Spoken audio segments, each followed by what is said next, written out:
ಬೆಂಗಳೂರಿನ ಡೆಲ್ಲಿ ಪಬ್ಲಿಕ್ ಸ್ಕೂಲ್ನಲ್ಲಿ China new year ಆಚರಣೆ ರದ್ದಾಗಿದೆ. ಇದಕ್ಕೆ ಸಂಬಂಧಪಟ್ಟಂತೆ ಒಂದು ಬ್ರೇಕಿಂಗ್ ನ್ಯೂಸ್ ಬರ್ತಾ ಇದೆ.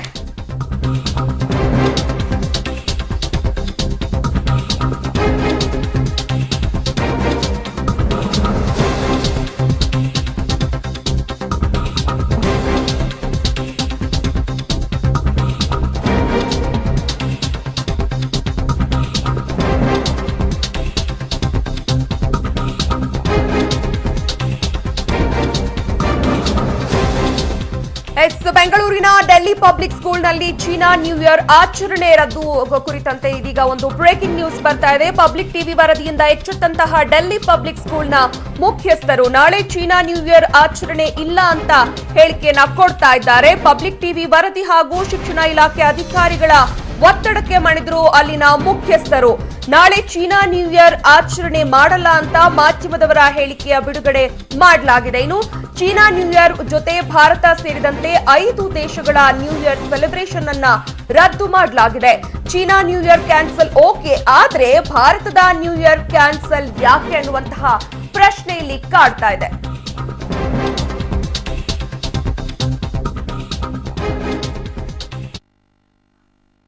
ಇದು ಪ್ರೋಗ್ರಾಮ್ ನಾವು ಮಾಡಿದೀವಿ. This is a part of the British Council international schools award programme. ಇದರಲ್ಲಿ ನಾವು ಬೇರೆ ಬೇರೆ ಇಕನಾಮಿಕ್ಸ್ ಓದ್ತೀವಲ್ವಾ, ಇಂಡಿಯಾನಲ್ಲಿ ಇಕನಾಮಿಕ್ಸ್ ಹೆಂಗಿದೆಯೋ, ಯುನೈಟೆಡ್ ಸ್ಟೇಟ್ಸ್ ನಲ್ಲಿ ಯಾವ ತರ ಮಾಡ್ತಾರೋ ಆ ತರದ್ದು ಡಿಫ್ರೆಂಟ್ ಕಂಟ್ರೀಸ್ ಕಂಪೇರ್ ಮಾಡ್ತಾ ಇದೀವಿ. ಯಾಕೆ ಚೈನಾನೇ ಆಯ್ಕೆ ಮಾಡ್ಕೊಂಡ್ರೆ? ಇಲ್ಲ, ಚೈನಾ ಮಾತ್ರ ಇಲ್ಲ, 6 ಕಂಟ್ರೀಸ್ ಇದೆ. Denmark, France, Italy, Spain, India, China, 6 ಕಂಟ್ರೀಸ್ದು ಇದು ಪ್ರೋಗ್ರಾಮ್ 1 ವರ್ಷ ಮುಂಚೆ ಪ್ಲಾನ್ ಮಾಡಿದೀವಿ. ಆಮೇಲೆ this goes and gets approved and we are continuing that. That's all. ಇದು ಏನು ಸೆಲೆಬ್ರೇಷನ್ ಇಲ್ಲ, ಇದು ಒಂದು ಕಂಪ್ಯಾರಿಟಿವ್ ಸ್ಟಡಿ. ದೇಶದ ಪರಿಸ್ಥಿತಿ ಸದ್ಯಕ್ಕೆ ಸರಿ ಇಲ್ಲ, ಇಂತಹ ಸಂದರ್ಭದಲ್ಲಿ ಈ ಉತ್ಸವ ಬೇಕಾಗಿತ್ತು ಸರ್. ಇದು ಉತ್ಸವ ಇಲ್ಲ, ಇದು comparative study. Class room celebration ಇಲ್ಲ ಸರ್. ಸೆಲೆಬ್ರೇಷನ್ ಏನದು? ಸೆಲೆಬ್ರೇಷನ್ ಇಲ್ಲ, ಕಂಪೇರ್ ಅದು ತೋರಿಸಿ. ಅದು ಸರ್ಕ್ಯುಲರ್ ಇದೆ. ಏನಿದು? This is your circular, right? Okay. So ಇದೇನಿದು? ಇದು ನನಗಿಂತ ಇಂಗ್ಲಿಷ್ ಚೆನ್ನಾಗಿ ಇದು ನೋಡಿ. ಇವರು not activity on how new year celebrations in different country. ಇದು ಚೈನಾದು ಬೇರೆ 1 ABC ಮಾತ್ರ. ಇದು DEF ಗೆ ಬೇರೆ ಕಂಟ್ರಿ, FJ ಗೆ ಬೇರೆ ಕಂಟ್ರಿ. ಎಲ್ಲ ಮಕ್ಕಳು ಶೇರ್ ಮಾಡ್ಕೊಂಡು ಬರ್ತಾರೆ. ಒಂದೇ ಜಾಗ ಸ್ಟೇಜ್ ನಲ್ಲಿ they will come to the space and say in India it is celebrated like this, in Denmark it is celebrated like this. One of the countries is China. ಅಷ್ಟೇ. ನಾಳೆ ಎಲ್ಲ ಪ್ರೋಗ್ರಾಮ್ ಕ್ಯಾನ್ಸಲ್, ಎಲ್ಲ programme cancel. ಎಲ್ಲ ಇದು ಒಂದು circular. ನಾನು ಒಂದು press release ಕೊಡ್ತಾ ಇದ್ದೀನಿ ಎಲ್ಲ ಪ್ರೆಸ್ಗೂ that this program is cancel. ಇದು ICIC ಮತ್ತು CBSE ಶಾಲೆ ಆದ್ರಿಂದ ಅದು ನೇರವಾಗಿ ನಮ್ಮ ಗಮನಕ್ಕೆ ಬಂದಿಲ್ಲ. ಇದು ನಮ್ಮ ಸ್ಟೇಟ್ ಬೋರ್ಡ್ ಆಗಿದ್ರೆ ನೇರವಾಗಿ ನಮ್ಮ ಪರ್ಮಿಷನ್ ತಗೊಂಡು ಅವ್ರು ಮಾಡ್ತಿದ್ದಾರೆ. ಹಾಗಾಗಿ ತಮ್ಮ ಪತ್ರಿಕೆಯಲ್ಲಿ ನೋಡಿದ ತಕ್ಷಣ ನಾನು ಕಾರ್ಯಕ್ರಮವನ್ನು ನಡೆಸಬಾರದು ಅಂತ ಹೇಳಿ ರದ್ದುಪಡಿಸ್ತಕ್ಕಂಥ ಕೆಲಸವನ್ನು ಮಾಡಿದ್ದೀನಿ ಸರ್. ಅಷ್ಟೇ. ನಾನು ಇದನ್ನೆಲ್ಲ ವರದಿ ಮಾಡಿಸುವ ವಿಸ್ತೃತವಾದ ಒಂದು ವರದಿಯನ್ನ ನಮ್ಮ ಉಪನಿರ್ದೇಶಕರಿಗೆ ಸಲ್ಲಿಸ್ತೀನಿ ಸರ್. ಉಪನಿರ್ದೇಶಕರು ಅದರ ಬಗ್ಗೆ ಕ್ರಮವನ್ನ. ಡೆಲ್ಲಿ ಪಬ್ಲಿಕ್ ಸ್ಕೂಲ್ನಲ್ಲಿ ಈ ಒಂದು ವಿಚಾರಕ್ಕೆ ಸಂಬಂಧಪಟ್ಟಂತೆ ಸಾಕಷ್ಟು ಚರ್ಚೆಗಳು ಕೂಡ ನಡೀತು. ನಾಳಿನ ನ್ಯೂ ಇಯರ್ ಅನ್ನ ಕ್ಯಾನ್ಸಲ್ ಮಾಡಿದೀವಿ ಅಂತ ಅಲ್ಲಿನ ಪ್ರಾಧ್ಯಾಪಕರು ಕೂಡ ಹೇಳಿಕೆಯನ್ನ ಕೊಟ್ರು. ಜೊತೆಗೆ ಅಲ್ಲಿಂದ ನೇರ ಸಂಪರ್ಕದಲ್ಲಿ ಜಾಯಿನ್ ಆಗ್ತಿದ್ದಾರೆ ನಮ್ಮ ಪ್ರತಿನಿಧಿ Srinivas. S Srinivas, China day cancel ಮಾಡಿದ್ದು ಓಕೆ, ಆದ್ರೆ ಇಂಡಿಯಾದ ಒಂದು ಭಾರತದ ಒಂದು ಆಚರಣೆಯನ್ನ ರದ್ದು ಮಾಡ್ತೀವಿ ಅಂತಾನೂ ಹೇಳಿದ್ರು. ಭಾರತದ ನ್ಯೂ ಇಯರ್ ಅನ್ನ ಯಾಕೆ ಅಂತ? ಲಾಂಛನ ಏನು ಇವತ್ತು ಬೆಳಗ್ಗೆಯಿಂದ ಪಬ್ಲಿಕ್ ಟಿವಿ ವಿಚಾರವನ್ನ ಬ್ರೇಕ್ ಮಾಡ್ತು. ಚೀನಾ ಫೆಸ್ಟ್ ಅನ್ನ ಅಥವಾ ಚೀನಾ ನ್ಯೂ ಇಯರ್ ಅನ್ನ ಸೆಲೆಬ್ರೇಷನ್ ಮಾಡ್ತಿದೆ ಡೆಲ್ಲಿ ಪಬ್ಲಿಕ್ ಸ್ಕೂಲ್ ಅಂತ. ಅದಾದ ನಂತರ ವಿಷಯ ಗಂಭೀರ ಸ್ವರೂಪವನ್ನು ತೆಗೆದುಕೊಂಡು ವಿವಾದಕ್ಕೆ ಕಾರಣವಾಗಿತ್ತು. ಸೊ ಹಾಗಾಗಿ ಇವಾಗ ಏನು ಸಾರ್ವಜನಿಕ ಶಿಕ್ಷಣ ಇಲಾಖೆಯ BO ಏನು ಡೆಲ್ಲಿ ಪಬ್ಲಿಕ್ ಸ್ಕೂಲ್ಗೆ ಆಗಮಿಸಿ ಆಡಳಿತ ಮಂಡಳಿಯವರ ಜೊತೆ ಮಾತಾಡಿ ಆ ಪ್ರೋಗ್ರಾಮ್ ಅನ್ನ ಕ್ಯಾನ್ಸಲ್ ಮಾಡಿರುವಂತದ್ದು. ಆಡಳಿತ ಮಂಡಳಿಯವರು ಒಂದು ಪ್ರೆಸ್ ರಿಲೀಸ್ ಅನ್ನ ಬಿಟ್ಟಿರುವಂತದ್ದು ನನ್ನ ಕೈಯಲ್ಲಿದೆ. ಸೊ ಏನು 1 ವರ್ಷಗಳ ಹಿಂದೆಯಿಂದ ಪ್ಲಾನ್ ಅನ್ನ ಮಾಡ್ತಾ ಇದ್ವಿ. ಸುಮಾರು 6 ದೇಶಗಳ ಒಂದು ಫೆಸ್ಟ್ ಒಂದು ಸ್ಟಡಿ ರೀತಿಯಾದಂತಹ ಒಂದು ಪ್ರೋಗ್ರಾಮ್ ಇದು ಅನ್ನುವಂಥದ್ದು. ಸೊ ಇಂಡಿಯಾ, ಚೈನಾ, ಫ್ರಾನ್ಸ್, ಹಾಗೆ ಡೆನ್ಮಾರ್ಕ್, USA ಮತ್ತೆ ಸ್ಪೇನ್ 6 ದೇಶಗಳ ಒಂದು ಸ್ಟಡಿ ರೀತಿಯಾದಂತಹ ಒಂದು ಕಾರ್ಯಕ್ರಮ ಇದು ಅನ್ನುವಂಥದ್ದನ್ನ ಪ್ರಾಂಶುಪಾಲರು ಹೇಳ್ತಿದ್ರು. ಸೊ ಈಗ ನನ್ನ ಕೈಯಲ್ಲಿ ಕಾಪಿ ಇರುವಂತದ್ದು ಕ್ಯಾನ್ಸಲ್ ಮಾಡಿರುವಂತಹ ಕಾಪಿ. ಅವರು ಏನು ಒಟ್ಟಾರೆ ಈ ವಿವಾದ ಆಯಿತು. ಸೊ ಆ ಹಿನ್ನೆಲೆಯಲ್ಲಿ ಎಲ್ಲಾ ಕಾರ್ಯಕ್ರಮವನ್ನ ರದ್ದು ಮಾಡಿದ್ದೀವಿ ಅನ್ನುವಂಥದ್ದು. ಈಗ ಮತ್ತೊಂದು ಪ್ರಶ್ನೆ ಏನಪ್ಪಾ ಅಂತಂದ್ರೆ, ಚೀನಾ ಮತ್ತೆ ಭಾರತದ ವಿಚಾರಗಳು ಗೊತ್ತಿರುವಂತದ್ದು, ಸೊ ಯುದ್ಧದ ಪರಿಸ್ಥಿತಿ ಇರುವಂತದ್ದು. ಬೇರೆ ದೇಶಗಳ ಕಾರ್ಯಕ್ರಮವನ್ನ ಕ್ಯಾನ್ಸಲ್ ಮಾಡ್ಲಿ, ಆದ್ರೆ ಇಂಡಿಯಾದ ಕಾರ್ಯಕ್ರಮವನ್ನ ಯಾಕೆ ಕ್ಯಾನ್ಸಲ್ ಮಾಡ್ಬೇಕು ಅನ್ನುವಂಥದ್ದು. ಸೊ ಬಹುಶಃ ಅದು ಅವ್ರಿಗೂ ಕೂಡ ಅವರ ಬಳಿ ಉತ್ತರವಿಲ್ಲ, ನಾವು ಮಾತನಾಡ್ತೀವಿ ಅಂತ ಮಾತುಗಳನ್ನ ಹೇಳಿದ್ದಾರೆ. ಆದ್ರೆ ಕಳೆದ 1 ವರ್ಷಗಳಿಂದ ಪ್ಲಾನ್ ಮಾಡ್ಕೊಂಡು ಬರ್ತಿರೋರಿಗೆ ಸೊ 5 ರಾಷ್ಟ್ರಗಳನ್ನ ಬಿಟ್ಟು ಇಂಡಿಯಾ ಯಾಕೆ ಮಾಡ್ತೀರಾ ಅನ್ನುವಂಥದ್ದು ಈಗ ಪ್ರಶ್ನೆ. ಆ ಪ್ರಶ್ನೆನ ನಾವು ಸ್ವತಃ ಈಗ ಪ್ರಾಂಶುಪಾಲರಿಗೂ ಕೇಳಿದ್ದೇವೆ. ಅವರು ನಾವು ವಿಚಾರಣೆ ಮಾಡಿ ಹೇಳ್ತೀವಿ ಅನ್ನೋದು ಮಾತುಗಳನ್ನ ಹೇಳಿದ್ದಾರೆ. ಒಟ್ಟಾರೆ ಏನು ವಿವಾದಕ್ಕೆ ಕಾರಣವಾಗಿತ್ತು, ಚೀನಾ ನ್ಯೂ ಇಯರ್ ಸೆಲೆಬ್ರೇಷನ್ ಅನ್ನ ಶಾಲೆಯಲ್ಲಿ ಮಾಡ್ತಿದ್ರು, ಅದನ್ನ ರದ್ದು ಮಾಡ್ತೀವಿ ಅನ್ನೋ ಒಂದು ಮಾತುಗಳನ್ನ ಮತ್ತೆ ರದ್ದು ಮಾಡಿದ್ದೀನಿ ಅನ್ನೋ ಪತ್ರಿಕಾ ಹೇಳಿಕೆಯನ್ನ ಡೆಲ್ಲಿ ಪಬ್ಲಿಕ್ ಸ್ಕೂಲ್ ಬಿಟ್ಟಿರುವಂತದ್ದು ಲಾಂಛನ. ಓಕೆ ಶ್ರೀನಿವಾಸ್, ಹಾಗಾದ್ರೆ ಈ ಆಚರಣೆಯ ಉದ್ದೇಶ ಏನಾಗಿತ್ತು ಅಂತ, ಚೀನಿ ಡೇ ಸೆಲೆಬ್ರೇಷನ್ ಮಾಡಬೇಕು ಅನ್ನೋ ಉದ್ದೇಶ ಏನಿತ್ತು ಇಲ್ಲಿಗೆ?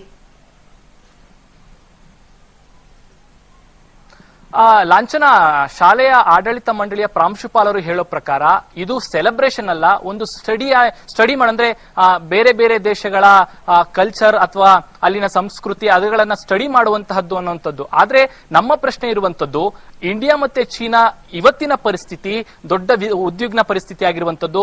ಚೀನಾ ನಮ್ಮ ಮೇಲೆ ಅಲ್ಲಿಮಸ್ಕೊಂಡು ಯುದ್ಧಕ್ಕೆ ರೆಡಿ ಆಗಿರುವಂತದ್ದು. ಅಂತಹ ಸಂದರ್ಭದಲ್ಲಿ ಮಕ್ಕಳ ಮೇಲೆ, ಚಿಕ್ಕ ಮಕ್ಕಳ ಮೇಲೆ ಚೀನಾ ಉಡುಗೆಗಳನ್ನ ತೊಡ್ಕೊಂಡು ಬನ್ನಿ, ಅದೇ ರೀತಿಯಾಗಿ ಅಲ್ಲಿನ ಫುಡ್ ಗಳನ್ನ ಮಾಡ್ಕೊಂಡು ಬನ್ನಿ ಅನ್ನೋ ಮೂಲಕ ಎಲ್ಲೋ ಒಂದ್ ಕಡೆ ನಮ್ಮ ದೇಶಕ್ಕೆ ಅವಮಾನ ಮಾಡ್ತಿರುವಂತದ್ದು, ನಮ್ಮ ಯೋಧರಿಗೆ ಅವಮಾನ ಮಾಡ್ತಿರುವಂತಹ ಕೆಲಸ. ಸೊ ಆ ಹಿನ್ನೆಲೆಯಲ್ಲಿ ಏನು ಪಬ್ಲಿಕ್ ಟಿವಿ ಬೆಳಗ್ಗೆನೆ ಈ ಒಂದು ವಿಚಾರವನ್ನ ಬ್ರೇಕ್ ಮಾಡಿರುವಂತದ್ದು. ಬಹುಶಃ ಅವ್ರು ಹೇಳೋ ಪ್ರಕಾರ 1 ವರ್ಷದಿಂದನೇ ನಾವು ಪ್ಲಾನ್ ಮಾಡಿದ್ವಿ ಅನ್ನೋಂಥದ್ದು. ಸೊ ಕಳೆದ 2-3 ತಿಂಗಳಿಂದ ದೊಡ್ಡ ಮಟ್ಟದ ವಿವಾದಗಳು ಆಗ್ತಿರುವಂತದ್ದು, ಮತ್ತೆ ಈ ರೀತಿಯಾದಂತಹ ಪರಿಸ್ಥಿತಿ ನಿರ್ಮಾಣ ಆಗಿರುವಂತದ್ದು ಗಡಿ ಭಾಗದಲ್ಲಿ. ಅವರು ಅದನ್ನ ಕ್ಯಾನ್ಸಲ್ ಮಾಡಬಹುದಾಗಿತ್ತು, ಆದ್ರೆ ಅದನ್ನ ಮಾಡದೆ ಆ ಪ್ರೋಗ್ರಾಮ್ ಅನ್ನ ಮಾಡುವಂತಹ ಬಂಡ ಧೈರ್ಯವನ್ನ ಮಾಡಿದ್ದು. ಸೊ ಆ ಹಿನ್ನೆಲೆಯಲ್ಲಿ ಇವತ್ತು ನಾವು ಸುದ್ದಿಯನ್ನ ಬ್ರೇಕ್ ಮಾಡಿದ್ವಿ, ಅದಕ್ಕೆ ಪ್ರತಿಫಲ ಎಂಬಂತೆ ಈಗ ಪ್ರೋಗ್ರಾಮ್ ಕ್ಯಾನ್ಸಲ್ ಆಗಿರುವಂತದ್ದು. ನಮ್ಮ ವಿಚಾರ ಇಷ್ಟೇ, ನಮ್ಮ ದೇಶದಲ್ಲಿ ನಾವು ನಮ್ಮ ದೇಶ ನಮಗೆ ಪ್ರಮುಖವಾದಂತದ್ದು, ಮೊದಲು ನಮ್ಮ ದೇಶ ಅನ್ನುವಂಥದ್ದು. ಸೊ ಅದಕ್ಕೆ ಎಲ್ಲಾ ಶಾಲೆಗಳು ಅಥವಾ ಎಲ್ಲ ಪ್ರತಿಯೊಬ್ಬ ನಾಗರಿಕನು, ಪ್ರತಿಯೊಬ್ಬ ಸಾರ್ವಜನಿಕರು ಅದಕ್ಕೆ ಸಹಮತವನ್ನು ವ್ಯಕ್ತಪಡಿಸಬೇಕು, ಅದರ ಜೊತೆಗೆ ಇರಬೇಕು ಅನ್ನುವಂಥದ್ದಷ್ಟೇ ನಮ್ಮ ಒಂದು ಆಶಯ ಲಾಂಛನ. ಓಕೆ, ಥ್ಯಾಂಕ್ ಯು ಶ್ರೀನಿವಾಸ್ ತಮ್ಮೆಲ್ಲ ಮಾಹಿತಿಗಾಗಿ. ಓಕೆ ವೀಕ್ಷಕರೇ, ಇನ್ನು ಈ ಕುರಿತಾಗಿ ಮಾತನಾಡ್ತಾರೆ ಸ್ವತಃ ಶ್ರೀರಾಮ ಸೇನೆಯ ಮುಖ್ಯಸ್ಥರಾದಂತಹ ಪ್ರಮೋದ್ ಮುತಾಲಿಕ್ ಅವರು ನಮ್ಮ ಜೊತೆ ದೂರವಾಣಿ ಸಂಪರ್ಕದಿಂದ ಜಾಯಿನ್ ಆಗ್ತಿದ್ದಾರೆ. ಸರ್ ನಮಸ್ತೆ. ನಮಸ್ಕಾರ.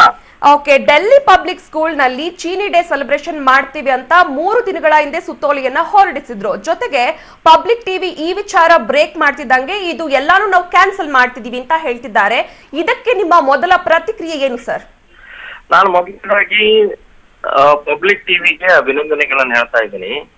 ಈ ರೀತಿಯ ಒಂದು ಕುಕೃತ್ಯಗಳನ್ನ, ಒಂದು ದೇಶದ್ರೋಹಿ ಕೃತ್ಯಗಳನ್ನ ಬಯಲಿಗೆಳೆದು ಅದನ್ನ ರದ್ದು ಮಾಡುವಂತ ಇದಕ್ಕೆ ತಗೊಂಡು ಹೋಗಿದ್ದಕ್ಕೆ ನಾನು ಅಭಿನಂದನೆಗಳನ್ನು ಹೇಳ್ತಾ ಇದ್ದೀನಿ.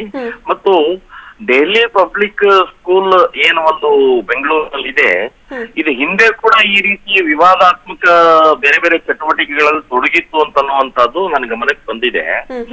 ಸೊ ಈಗ ಈ ರೀತಿಯ ಚೀನಾ ಅಥವಾ ಇನ್ಯಾವುದೋ ಡೆನ್ಮಾರ್ಕ್ ಅಥವಾ US ಆ ಒಂದು ಸ್ವಾತಂತ್ರ್ಯ ದಿನೋತ್ಸವ ಆಚರಣೆ ಮಾಡಿ ಇವರು ಮಕ್ಕಳಿಗೆ ಏನು ಬೋಧನೆ ಮಾಡೋರು. ಸೊ ಈ ಒಂದು ಕೃತ್ಯಕ್ಕೆ ನಾನು ಖಂಡಿಸ್ತಾ ಇದ್ದೀನಿ, ವಿರೋಧಿಸ್ತಾ ಇದ್ದೀನಿ. ಈ ಡೆಲ್ಲಿ ಪಬ್ಲಿಕ್ ಸ್ಕೂಲಿನ ಮಾನ್ಯತೆಯನ್ನೇ ರದ್ದು ಮಾಡಬೇಕು ಅಂತ ನಾನು ಹೇಳ್ತೀನಿ. ಇವತ್ತು ಚೀನಾ ಪಾಕಿಸ್ತಾನ್ ಜೊತೆಗೆ ಸೇರ್ಕೊಂಡು ನಮ್ಮ ವಿರುದ್ಧ ಒಂದು ಕತ್ತಿ ಮಜ್ತಾ ಇರುವಂತ ಸಂದರ್ಭದಲ್ಲಿ ಮತ್ತು ಇಡೀ ದೇಶದ ಒಳಗಡೆಗೆ ಇವತ್ತು ಆರ್ಥಿಕತೆಯ ಗೊಂದಲವನ್ನ ಸೃಷ್ಟಿ ಮಾಡ್ತಾ ಇದೆ ತನ್ನ ಪ್ರಾಡಕ್ಟ್ ಅನ್ನ ಸೇಲ್ ಮಾಡಿ. ಇಂಥ ಸಮಯದಲ್ಲಿ ಇವತ್ತು ಚೀನಾದ ಒಂದು ಸ್ವಾತಂತ್ರ್ಯ ದಿನವನ್ನು ಆಚರಣೆ ಮಾಡ್ತೀವಿ, ನೀವು ಚೀನಾದ ಡ್ರೆಸ್ ಹಾಕೊಂಡ್ ಬನ್ನಿ ಅಂತನ್ನುವಂಥದ್ದು ಅತ್ಯಂತ ಮೂರ್ಖತನ, ಅತ್ಯಂತ ನೀಚ ನಿರ್ಲಜ್ಜತನದ ಒಂದು ಕೃತ್ಯ. ಇದು ಒಂದು ಕಾಮನ್ ಸೆನ್ಸ್ ಬೇಡವಾ ಇವರಿಗೆ? ಮಕ್ಕಳಿಗೆ ಏನ್ ಬೋಧನೆ ಕೊಡೋರು, ಏನ್ ಹೇಳೋರ? ಇವತ್ತು ಇಡೀ ದೇಶದಲ್ಲಿ ಚೀನಾ ಪ್ರಾಡಕ್ಟ್ ಅನ್ನ ಬ್ಯಾನ್ ಮಾಡಿ ಅಂತ ಹೇಳಿ ಆಂದೋಲನ ನಡೀತಾ ಇದೆ. ಸೊ ಇಂಥ ಸಮಯದಲ್ಲಿ ಚೀನಾದ ಬಗ್ಗೆ ಇವತ್ತು ಡ್ರೆಸ್ ಹಾಕೊಂಡ್ ಬನ್ನಿ ಮತ್ತೆ ಚೀನಾದ ಒಂದು ಪ್ರೀತಿ ಪ್ರೇಮವನ್ನ ಹುಟ್ಟಿಸಿ ಪಾಕಿಸ್ತಾನ ಒಂದು ಸಪೋರ್ಟ್ ಮಾಡುವಂತ ಕುಕೃತ್ಯ ಇದು. ಸೊ ಇಂಥ ಇದಕ್ಕೆ ನಾನು ಖಂಡಿಸ್ತಾ ಇದ್ದೀನಿ, ವಿರೋಧಿಸ್ತಾ ಇದ್ದೀನಿ. ಶ್ರೀರಾಮ್ ಸೇನೆ ಸಂಘಟನೆಯಿಂದ ರಾಜ್ಯಪಾಲರಿಗೆ ನಾವೊಂದು ಮನವಿ ಕೊಡ್ತೀವಿ, ಈ ಡೆಲ್ಲಿ ಪಬ್ಲಿಕ್ ಸ್ಕೂಲ್ ಅನ್ನ ಮಾನ್ಯತೆಯನ್ನ ರದ್ದು ಮಾಡಿ. ಹಿಂದೆ ಕೂಡ ಈ ರೀತಿ ಕೃತ್ಯದಲ್ಲಿ ಬೇರೆ ಬೇರೆ ಘಟನೆಗಳು ನಮ್ಮ ಗಮನಕ್ಕೆ ಬಂದಿದೆ, ಅದನ್ನ ನಾವು ತಗೊಂಡು ಇದನ್ನ ನಾವು ವಿರೋಧಿಸ್ತೇವೆ. Okay sir, thank you sir public TV ಜೊತೆ ಮಾತನಾಡಿದ್ದಕ್ಕಾಗಿ.